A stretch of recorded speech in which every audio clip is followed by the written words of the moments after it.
Hi everybody, how's it going? I'm Jack Devine. Thank you so much for tuning in to another episode of Jacksnax. Today we're going to snack on the concept of cross-picking. Now before we get into talking about the right hand picking technique at the core of this etude, let's take a look at the left hand, all right? Pretty simple. G chord, D, back to G,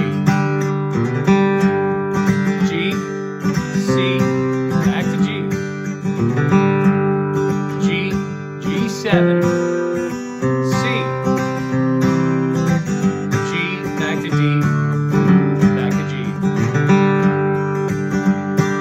playing that lather, rinse, repeat. Verse and the chorus same in this song, so that's why this technique is really dynamite here, because you can break it up. You can play, you know, like a that kind of thing during the verse, and then during the chorus you can be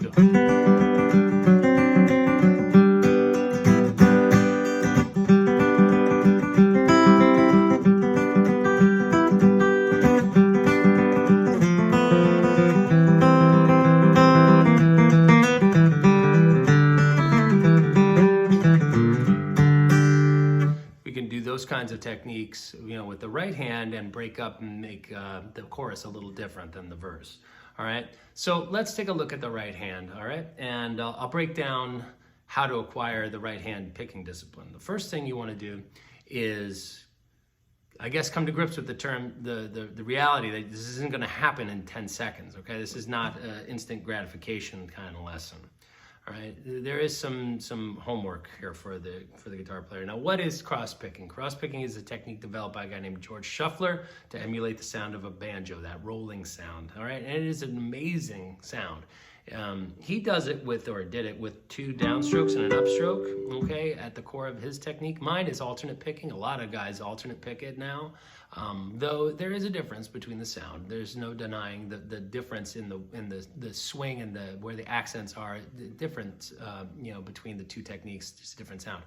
I don't really care for it to play it, but it's sure to sound great the way it was invented. I definitely don't think of this as a consolation prize, though, as the alternate picking has a real great flow to it as well. So the way I acquired this is I form a harmonic here at the 12th fret with my ring finger, and I deaden the strings behind it. I can still hear the pitch. I still know I'm hitting a D, G, and a B, okay? I'm doing it on these 3 strings. It's transferable to every string set, okay? And this right hand picking discipline, it isn't just for acoustic guys, all right? The truth is it transfers over to my electric playing, and it informs just a ton of how I approach my right hand. This is probably the single greatest asset I had going into, you know, when I got out of playing electric guitar and played acoustic guitar. This is the single greatest takeaway, was the right hand picking discipline that was developed from tackling cross picking. Now, why is it called cross picking? Well, we're doing alternate picking, you know, across 3 strings. So that means we have to, as we get to the B string, we have a downstroke, and we have to come across the G string to get back to the D string. So down, up, down. So the pick momentum is going downwards towards the ground. We have to reverse course and come back in an upstroke and tackle that D string. So down, up, down, up, down, up, down, up. That is quite a lot of work for the right hand. You'll see that it's somewhat vexing, okay? It's quite a challenge. Do not try to run before you can walk. All right, set up a metronome. 1 and 2 and 3 and 4 and 1 and 2 and 3 and 4 and maybe even slower, guys. There's no shame in where we start. We all start at 0. There is now a level 0. All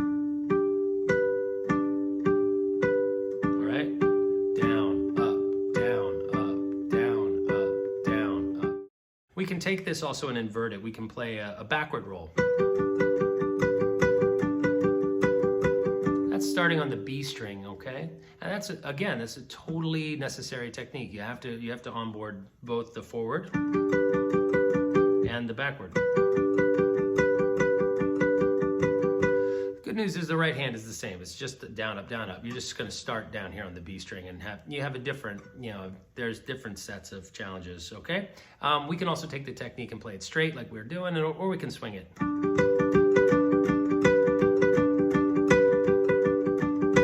Okay? It's a great technique. Get it going here with the harmonic, and then start worrying about left hand shapes, all right? And again, like I said, we can play it across any 3 strings that we want, okay? But we're gonna start here because of this built-in playing a G chord. The reason why we're gonna do this with the deadening is that we really wanna hone in on the right hand and making sure that it's locked in with our metronome. If you have this,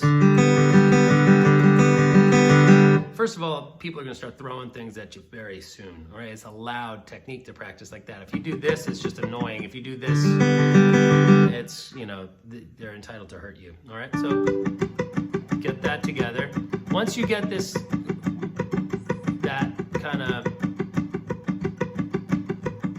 memorized and burned into your right hand, then you're ready to move on, okay? So like I said, there is some infrastructure that needs to happen, but that's the core of the right hand. Down, up, down, up, down, up, down, up, okay? Now, let me give you a pro tip here. If you are, like I am, inclined to flat pick or pick at all, you know, when I'm picking, I usually rotate my hand forward. They call that downward pick slanting, all right? Don't try it like this. This is a recipe for disaster, frustration, and potential self-harm, okay? So what we want to do is kind of come at it with a more neutral picking position, okay? Like literally flat picking, or maybe even a little inverted. With this many upstrokes, you really just don't want to stack the deck against you, okay? Don't do this. Come at it straight. If we did it like this, down, hop over that, down, hop over like that. Then when we do that, then we have to come back in here. It's like you don't want to commit to a really profound amount of pick slanting here. You want to be in a more neutral position, okay?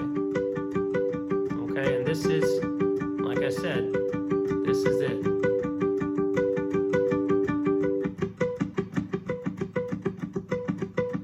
Okay, now let's take a look at how we practice this and we've already figured out how to get this in here. Now we need to coordinate our right and left hands, and this is where things can get really interesting. I'll be back in a minute with some examples.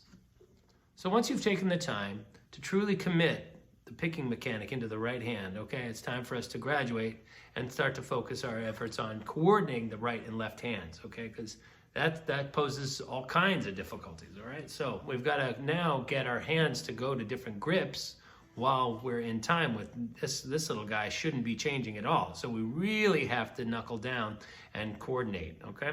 So the best way to do that is start simple, all right? Come up with a basic arrangement for the tune. So let's start by using, this is our open G chord. This is our D chord. We're gonna stay on the same D, G, and B set.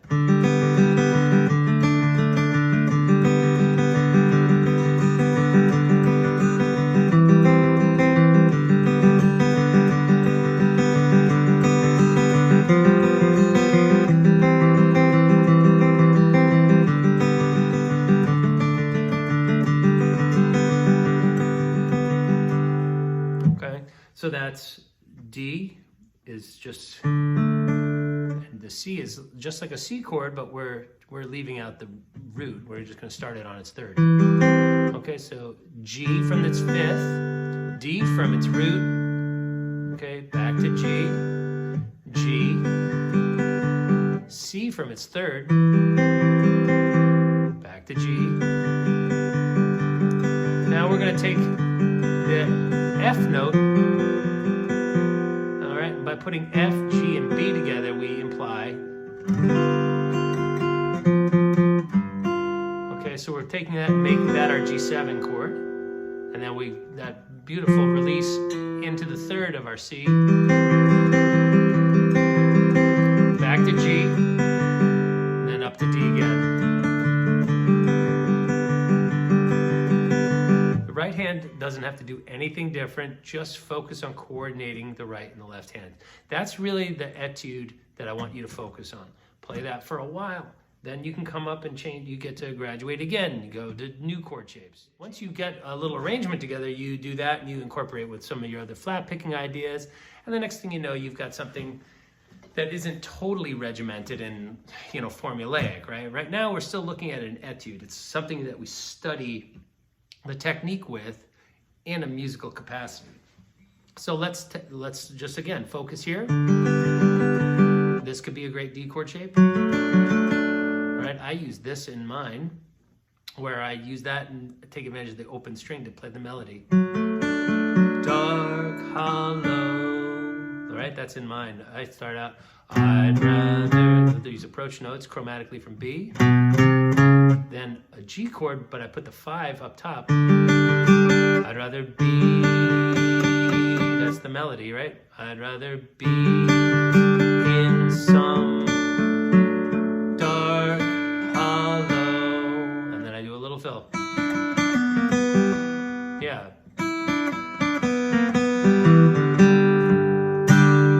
So that's kind of exactly what I'm talking about. Of taking a chord, right? Another chord, and then breaking out of the technique into just regular flat picking.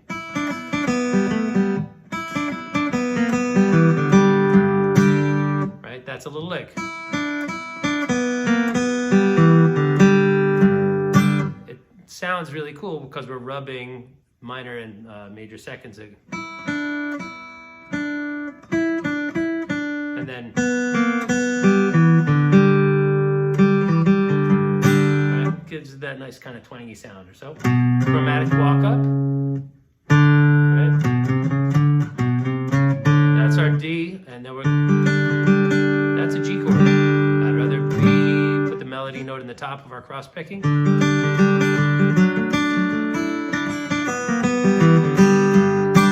That's our opening lick, okay? Then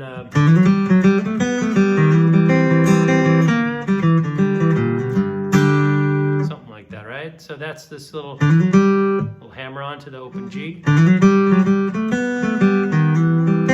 Flat 3 into the third of the C shape, and then right back into the cross picking.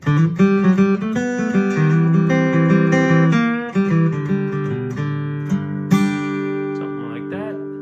And then what did I do over that? Oh, right. This is straight up, right? Little G chord. And then I came back here and I did this little extension. Rather than doing, actually I put the 9th in there and it sounds sort of pretty. And then I'll put the 5. Again, we're still playing a G chord. So we're gonna extend it to the G7, and then we're gonna see how we're taking that shape and we're kind of implying that over the G harmony. So it's definitely a nice sound. Let's hear it in the frame here.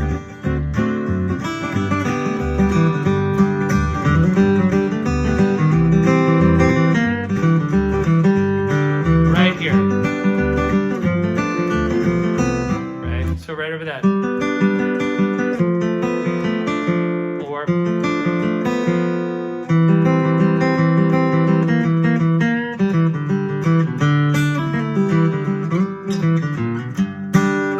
time to break down every single lick that I played in that thing. It's just a treasure trove of bluegrass cliches. So those little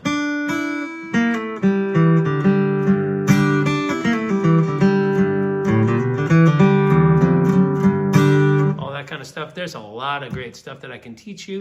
If you're interested in learning how to play bluegrass guitar, there's a ton of great resources as well out there. Best thing you can do is start listening to that music a lot and focusing in on some of your favorite players and how they approach it.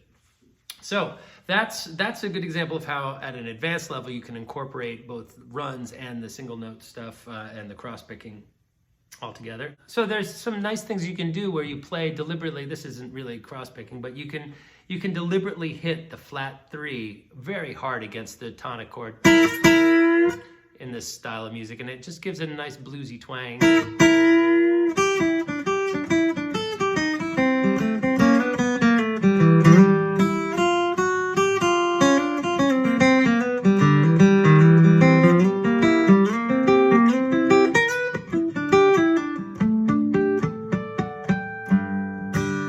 Something like that I did. So that's going to start by doing this bend from the 6 and the flat 3.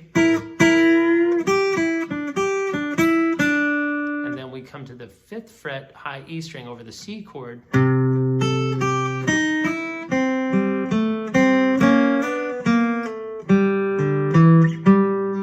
Okay, so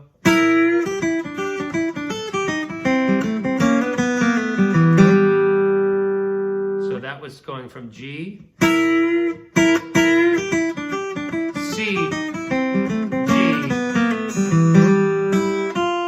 Now over the G7 chord, I go straight to that F. Just peg it as hard as you can. Right? And then we do this little like kind of Tony Rice pull off.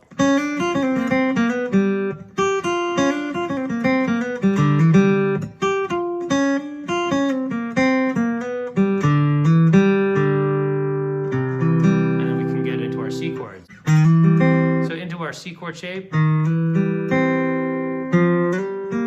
C7, 7. So we can go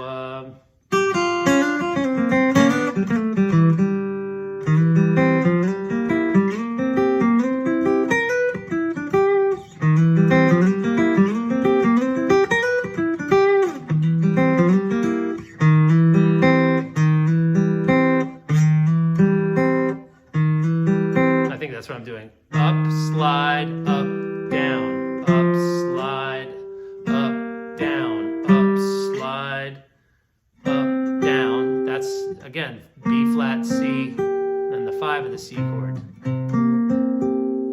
All right, I don't advise trying to play that chord too often, but there it is, okay?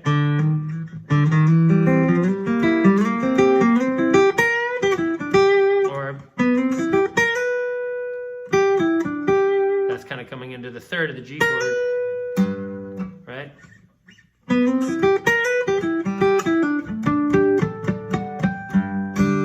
And this is like a G, G, then a G, back to G, done in harmonics, okay? So that's just me being cute.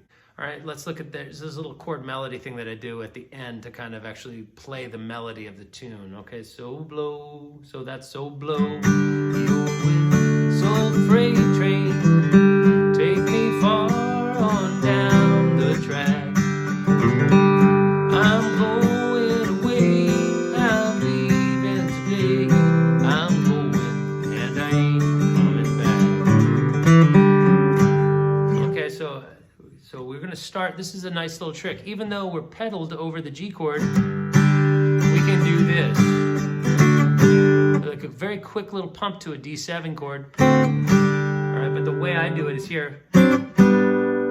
Okay, so that's the beginning of it. So once we come back out of all that single note stuff and we break into the little chord melody solo, you'll see there's a little grip here. Okay, so that's a D7 chord with a 3rd, flat 7, and its root finally up at the top. So blow your wind. So we form a G6 chord and then come up into this grip of the D7 for the word with.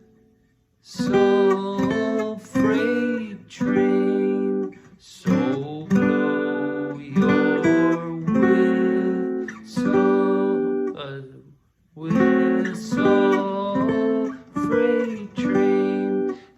while to figure it out, right? It takes a while to do this, and then you figure out how to swing it.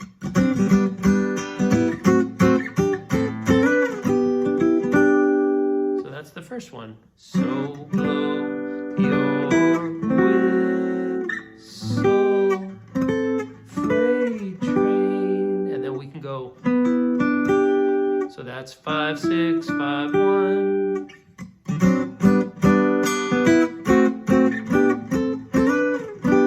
Now once we get into this shape and we do, that's just on the D and B string. Don't try to incorporate the, if you see my hand, my index finger there, don't think I'm pressing it down. You can't tell, but I'm not sounding that. That would sound terrible. So blow your, I'm doing it there.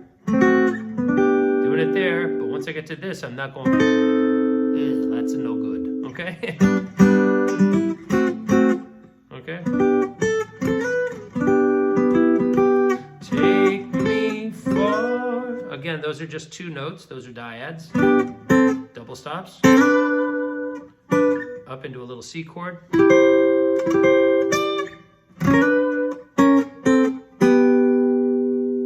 Okay, you should be able to figure that out now, I think.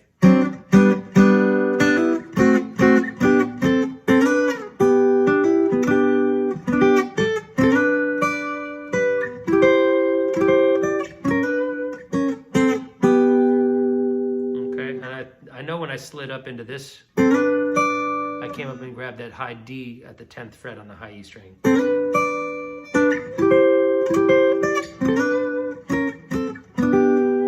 Okay, and then I did like a little Garcia run.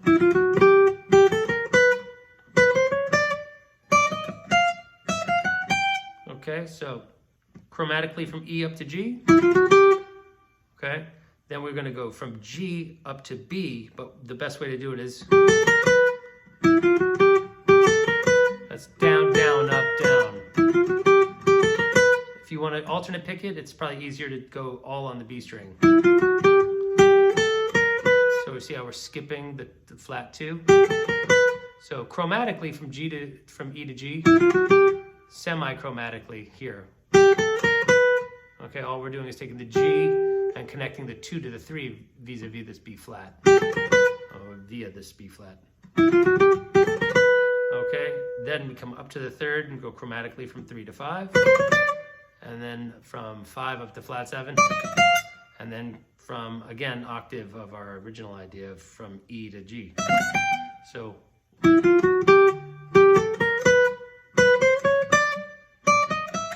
that implies the flat 7, and then we come back up to G. Okay, and that's the downbeat of the C chord. Okay, so we're playing the C chord's 5th way up here. So, okay, then C, okay, G, okay, G7, C. That's C7, or you can invert that shape and come up another fret. Okay, and then I think I did, so that's going to be, that's G. And then over the top of the D chord, I did a waterfall or floaties, that kind of ideas. We're using open strings and position shifts.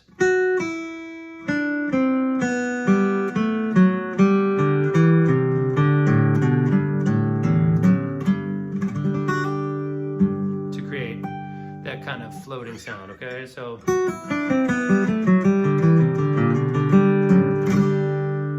there's another one of those licks in there as well. I think it starts here at the B note on the high E, a trill, like that.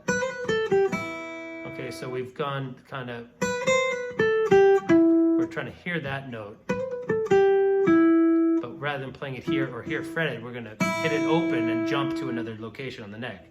This is a great technique for getting around, you know, not having to finger all that stuff in these upper neck positions on the acoustic, where it can sound a little less pleasant, okay? Down here is where it really strives. You can get a lot more cut and brightness out of the guitar than up here. It can get a little, you know, thicker sounding. Okay, so I did that coming out of the G chord into a D7. Okay, so this is the D7 shape, 3, 5, flat 7, and 9. Okay, and I did that G, D7, back to G. So G, D7, G. I believe that's what I did for 1-5-1. 1, 5, 1.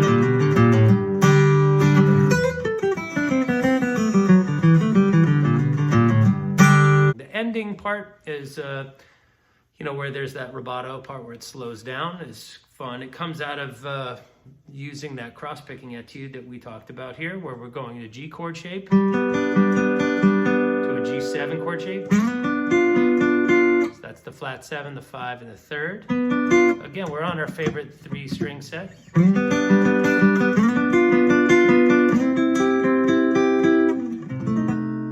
Okay, and we're going to come across and form a C minor 6 chord. And then we can get cute and hit the thumb and then do here I don't know what fret that would be, but it's up there. It's 12 frets above this G note, okay? So that's the 15th, 17th, 19th, 20th fret.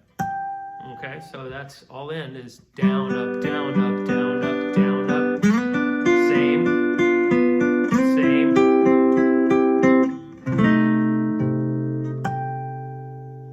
Okay, and now we're forming this kind of, looks like that with the C over top. All right, and then we come to the part where I harmonize, kind of do a blues harmony of the I'm going and I ain't coming back. So that's I'm going and I ain't coming back. So G to D, back to G.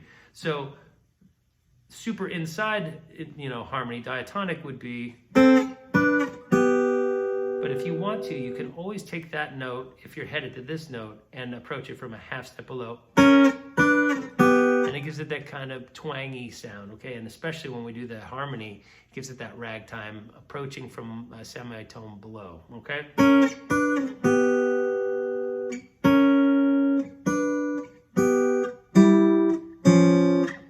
Same trick there to get into the root. So this is G, D. See how that's the 3rd and the root of our D chord? G.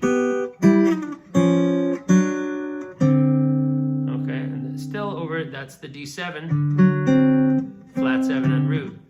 G, D, and then we're going to go, instead of going, using the candy-ass major 3rd, all right, we're gonna blues it up. I'm going to go, okay, instead of, same way we did this coming up, we're going to go, so,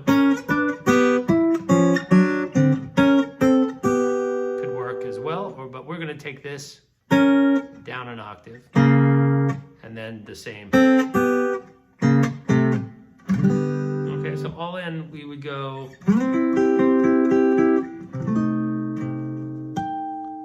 Okay, you can keep the pick palmed here and go.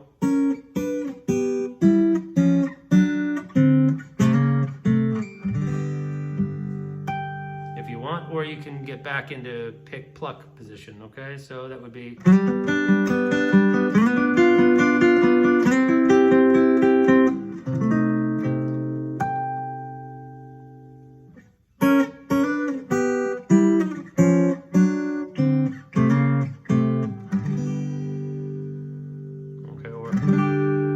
This G with the 5 and the root tends to resolve nicer than putting the 3rd. I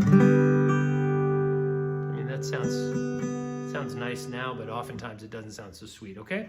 So that's the ins and the outs of my arrangement, without getting it too specific about everything. I think if you tackle what I showed you over the course of a month or so, you'll be able to arrange your own version of it and incorporate elements of mine, and at the same time acquire this wonderful, wonderful technique. I mean, this is at the core of many, many cool songs. Wildwood Flower, Back Up and Push, and also Beaumont Rag, all really lean heavily on the discipline of that cross-picking technique. All right, so signing off from Brooklyn, New York, this is Jack Devine saying adios from Jacksnax, and thank you very much for tuning in and enduring the long-winded but totally fun lesson on this arcane style of picking. It's a really wonderful thing, but it's old school for sure, okay? But you get that banjo roll sound, you know, as a flat picking guitar player, super fun to be able to tackle this stuff. All right, take care of yourselves, take care of your hands. I really injured my hand this week, and I'm so glad it's actually bouncing back. So happy. Oh my God, I was so scared for a while there. All right, so take care of yourselves. If you want to talk to me about lessons, feel free to contact me at jack_devine@hotmail.com. And as always, I'm going to beg for your subscription, because that's the only way I can eke out a living from the weasels at YouTube. All right, so make sure you hit the subscribe button and help me out. All right, take care of yourselves, and I'll see you soon. Thanks again.